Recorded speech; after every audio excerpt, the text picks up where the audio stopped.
Assalamualaikum warahmatullahi wabarakatuh. Hari ini saya akan sedikit menceritakan kisah Perang Fijar dan Hilful Fudul. Perang Fijar adalah perang yang terjadi antara kabilah Quraisy dan sekutu mereka dari Bani Kinanah melawan kabilah Qais dan Ailan. Perang ini meletus pada saat beliau berusia 20 tahun. Harb bin Umayyah terpilih menjadi komandan perang membawahi kabilah Quraisy dan Kinanah secara umum karena faktor usia dan kedudukan. Perang pun meletus pada permulaan siang hari, kemenangan berada di pihak kabilah Qais terhadap Kinanah, namun pada pertengahan hari keadaan terbalik, justru kemenangan berpihak pada Kinanah.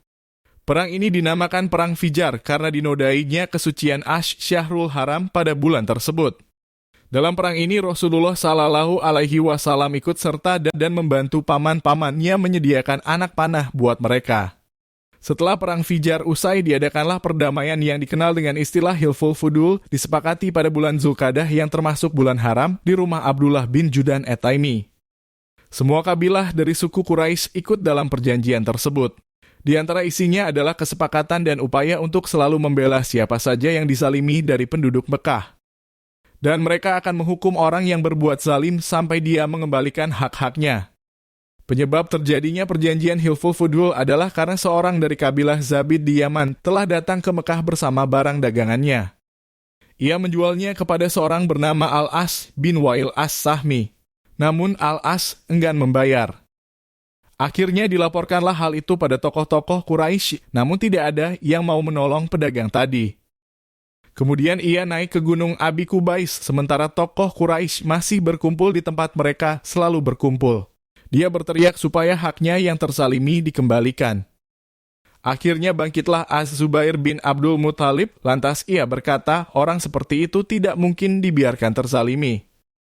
Kemudian berkumpullah Bani Hashim, Bani Al-Muthalib, Asad bin Abdul Uzza, Zuhrah bin Kilab, Taim bin Murrah, di rumah Abdullah bin Jud'an yang masih memiliki hubungan kekerabatan dengan Abu Bakar As-Siddiq radhiyallahu anhu.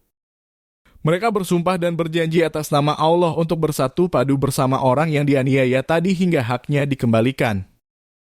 Quraisy mendengar perjanjian itu, mereka lantas berkata, sungguh mereka telah masuk dalam sebuah perkara yang mulia.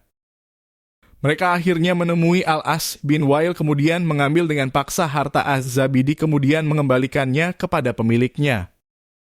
Nabi Shallallahu Alaihi Wasallam telah menghadiri perjanjian itu. Mereka mengangkat panji-panji kebenaran dan menghancurkan simbol-simbol kezaliman. Kejadian itu adalah bagian dari kebanggaan bangsa Arab.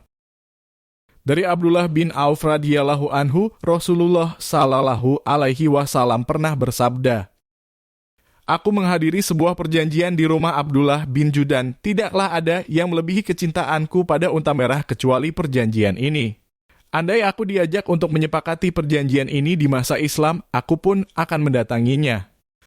Semoga cerita ini bermanfaat. Syukron. Wassalamualaikum warahmatullahi wabarakatuh.